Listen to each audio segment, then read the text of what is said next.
Tatlong suspect sa robbery hold-up, patay matapos makipagbarilan sa mga pulis. Batas kaugnay sa Cannon Road Rehab, malapit nang maipasa. Mga negosyante ng Dagupan, tumanggap ng ayuda. Mga bagong laya at under probation sa Rosario, La Union, nabigyan din ng livelihood assistance. At oral health, hindi raw nabibigyang pansin ayon sa DOH.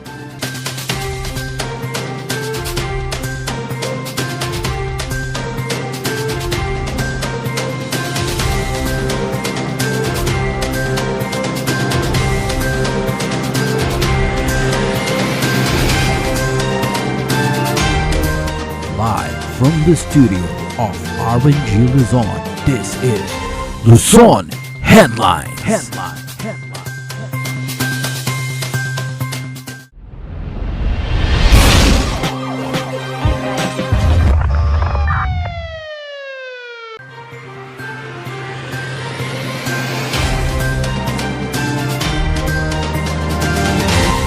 Pirma na lang ni Presidente Rodrigo Duterte ang kailangan para maisabatas na ang rehabilitasyon ng Cannon Road. Narito ang report.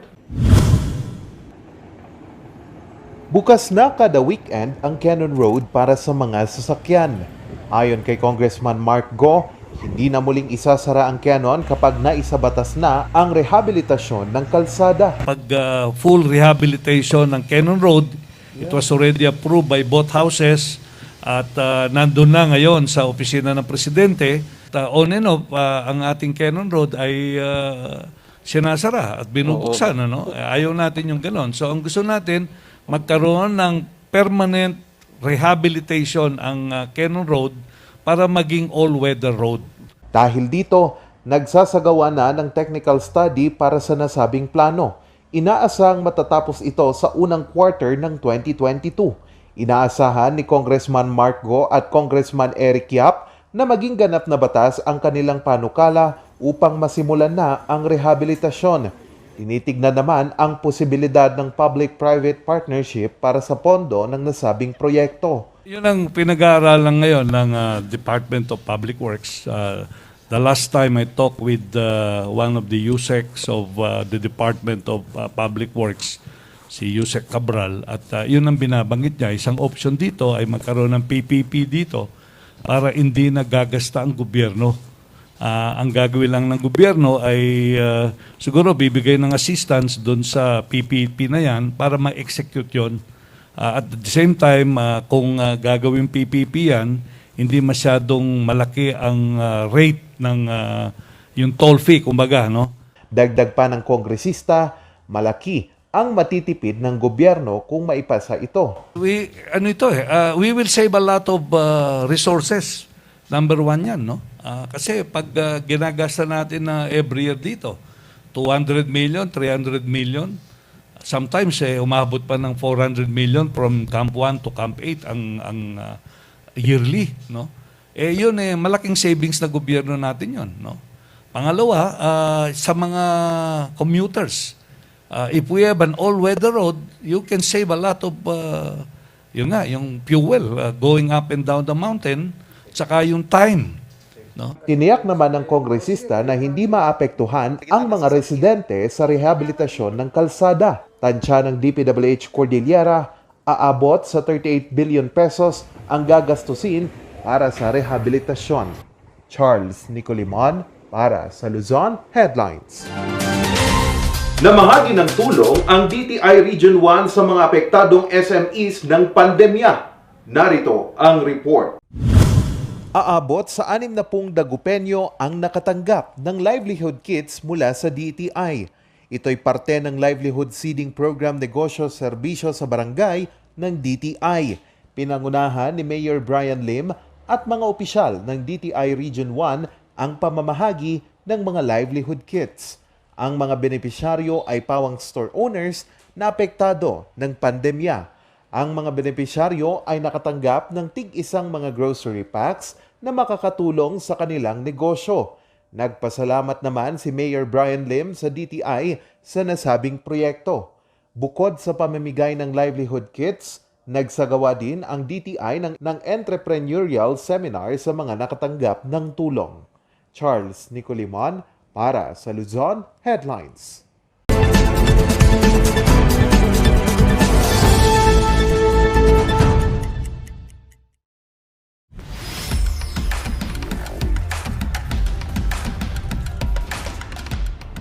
Marami tayong local artists, sila Roland Bayan at iba pa, na nagbebenta ng mga paintings or kanilang artwork. But suppose ikaw ay nakabili ng fake painting na kala mo ay kay Bayan, pero ultimately you find out that it was not made or it was not produced or it was not painted by Bayan. Meron po tayong Republic Act 9105, otherwise known as the Art Forgery Act of 2001. And ito ay nagdi-define kung ano ang forgery. It is committed by any person who allegedly caused to appear or usurp or forge a signature in an artwork to make it look like a real artwork when in truth and in fact, hindi po siya totoong galing sa isang author, galing sa isang painter, or galing sa isang art enthusiast. At ang pagbenta nito is a clear violation of Republic Act 9105. And of course, merong corresponding penalties ang pagbenta ng fake art. Ang enumeration ay nasa Section 3 ng batas. At ang sabi niya, ang penalty dyan is 6 years, 1 day in prison, but not more than 12 years. Napakabigat po ng penalty pag ikaw ay nagbenta ng fake art. And meron pa siyang additional fine of 500,000 pesos or a minimum of 50,000 pesos fine.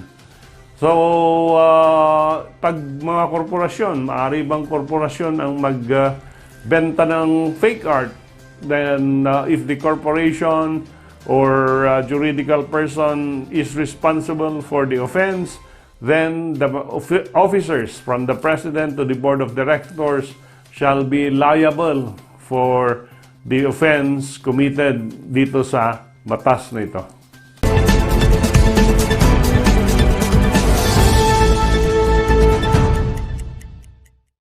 Ang bahaging ito ay hatid sa inyo ng Pines Estate and Gaming Corporation.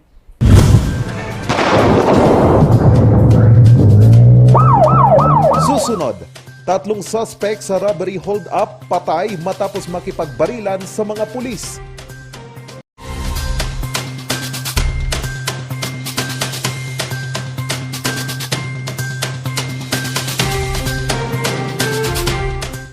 Coronavirus.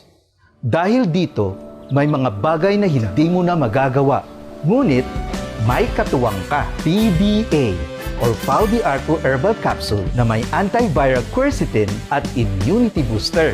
Mag-PDA or Pau de Arco Herbal Capsule araw-araw para iwas sakit, iwas virus.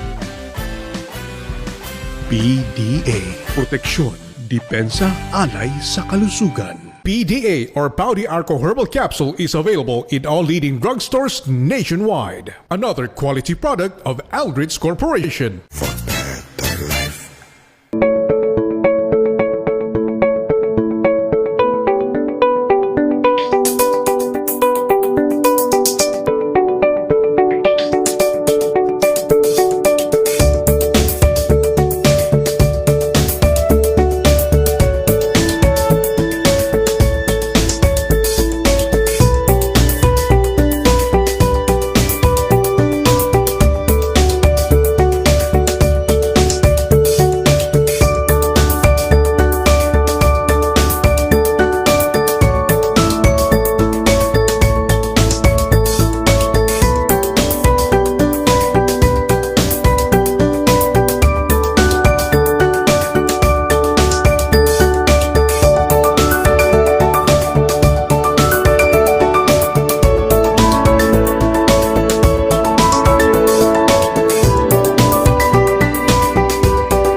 Kapag lumapit o dumantay sa linya ang mga sanga ng puno, maaari ito makaantala sa daloy ng kuryente. Kapag lumago ang puno at pinutol mo ang sanga, kakapit ka pa rin sa puno na maaaring daluyan ng kuryente. Sanhi upang ikaw ay makuryente. Dahil sa lakas ng kuryenteng dumadaloy sa linyang ito, ang paglapit at pagdikit ng anumang bagay tulad ng metal, kahoy, pati na rin ng bato ay nakakamatay. Ang paalalang ito ay mula po sa NGCP. Masakit ba ang likod, ang kasu-kasuan? Namimitig o masakit ang iyong kalamnan? May rayuma, arthritis o nahihilo? May stiff neck, flatulence o masakit ang ulo? Sa Pauliniment, yung haway, garantisado. Pauliniment, isang pahid ka lang. Dahil walang aw sa Pau!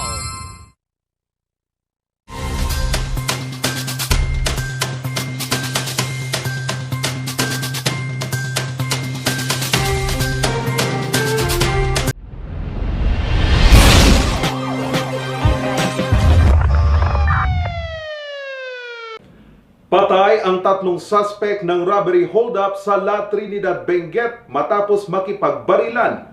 Narito ang report.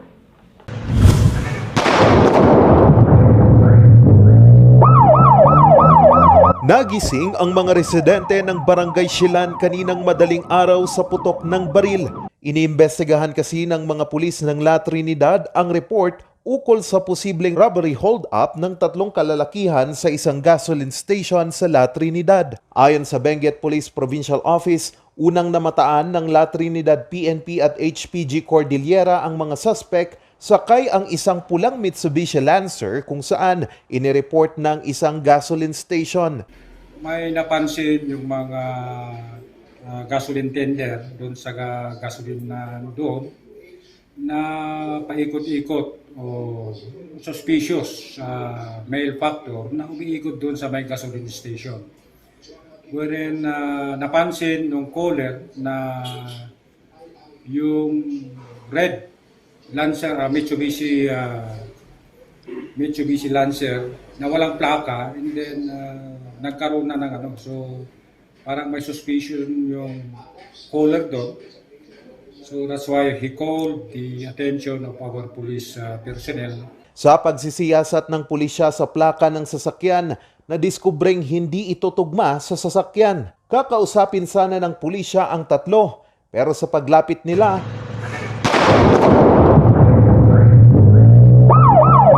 dito na inambangan ng putok ng baril ang mga pulis. Dali-daling kumaripas ng takbo ang mga suspect habang nagsagawa ng hot pursuit operation ang pulisya.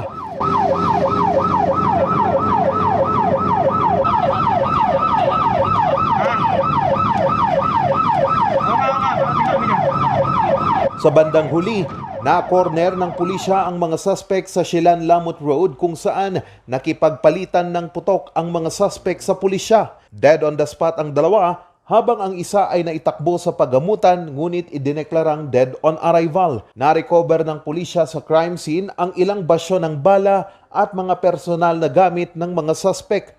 Kasama sa mga na-recover ang mga ID ng mga suspect. For now, we are conducting a verification on to the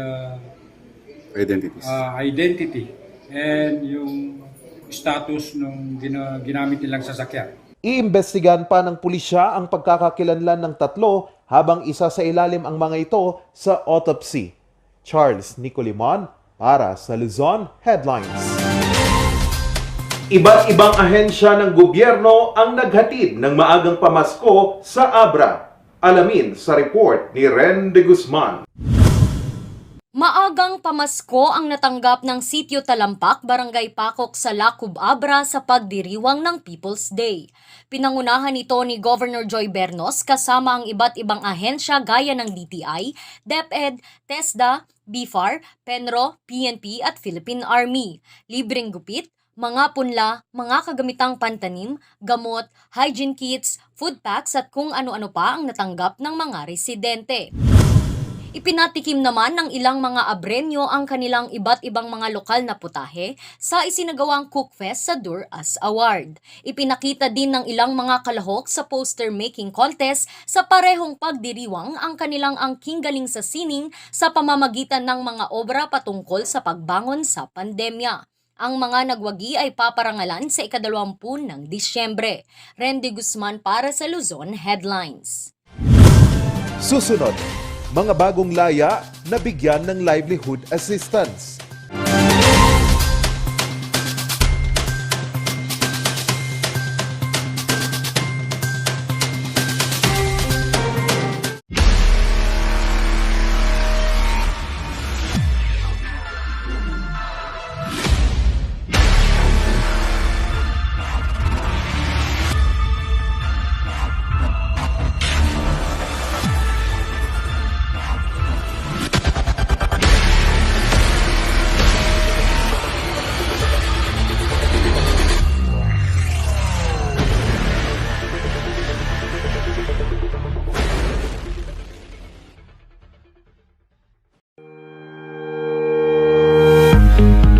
The Baguio Country Club, the first and only 5-star mountain resort in the Philippines, is fully equipped and ready to welcome you back.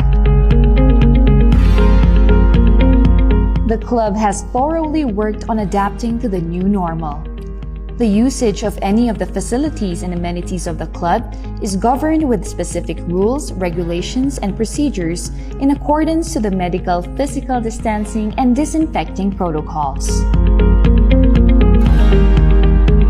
And as you return back here to your second home and make new memories with us, we assure you that at the Baguio Country Club, you do not have to worry because we can assure you that the club continuously puts great importance to the health, safety, and wellness of its members, guests, and employees.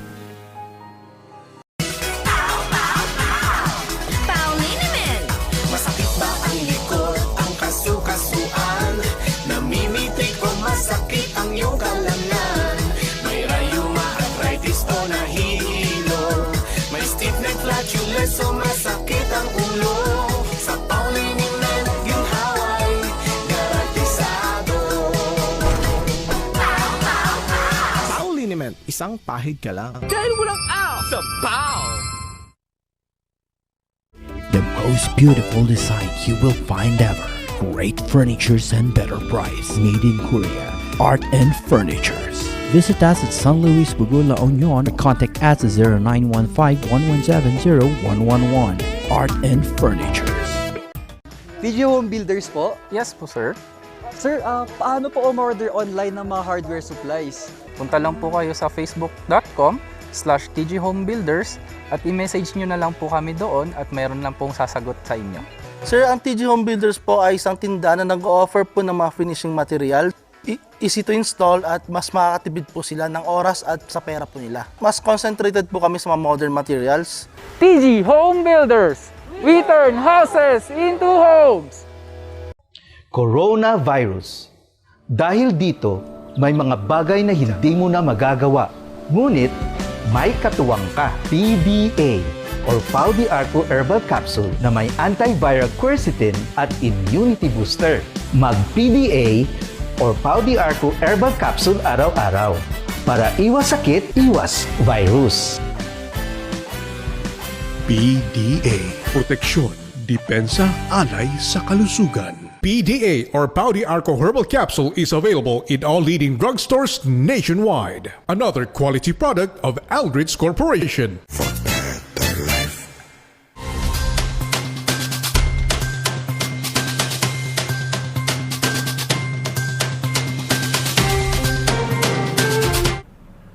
Mga bagong laya at mga under probation sa Rosario, La Union nabigyan ng tulong.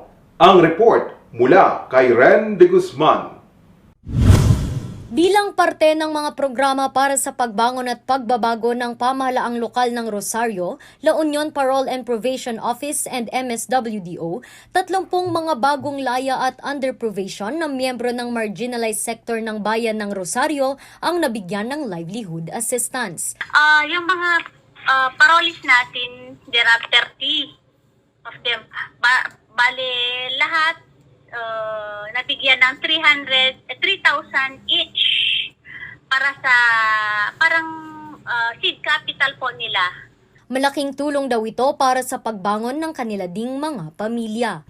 Malaki din dahil kailangan nilang, wala namang hanap buhay ang mga ito, kaya kailangan na meron silang konting punan.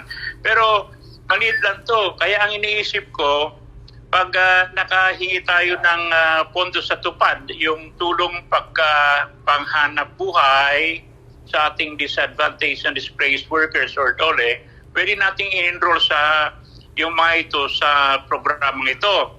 At mas malaki ang marireceive nila. Hiling ni Mayor Flores, sana'y maging hudyat ito ng tuloy-tuloy nilang pagbabago at pagbangon upang maging mabuting miyembro ng lipunan. Randy Guzman para sa Luzon Headlines.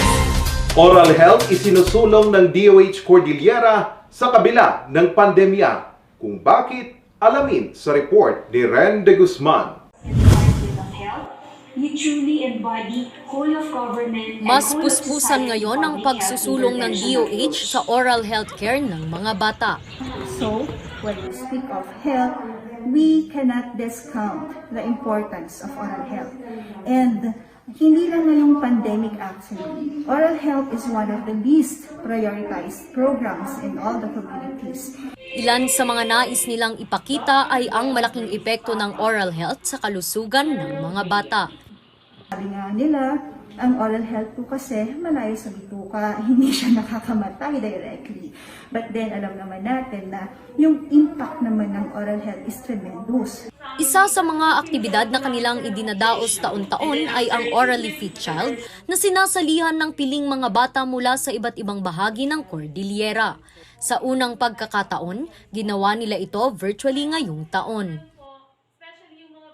If the child is inflicted or affected with oral diseases, pwede siyang ma-hospitalize. And pag na-hospitalize siya, mahal ang magpa-hospital. Bukod dito ay patuloy pa rin ng DOH Cordillera sa tulong ng iba't ibang dentist association sa rehiyon sa pamimigay ng oral health kits, libreng check-ups at mga serbisyo para sa mga bata. Hiling nila'y maibahagi ang mga kaalaman at kahalagahan ng oral health sa kalusugan. Randy Guzman para sa Luzon Headlines. At yan ang mga balitang nakalap ng Luzon Headlines ngayong araw. Maraming salamat at muli, magandang gabi sa inyong lahat.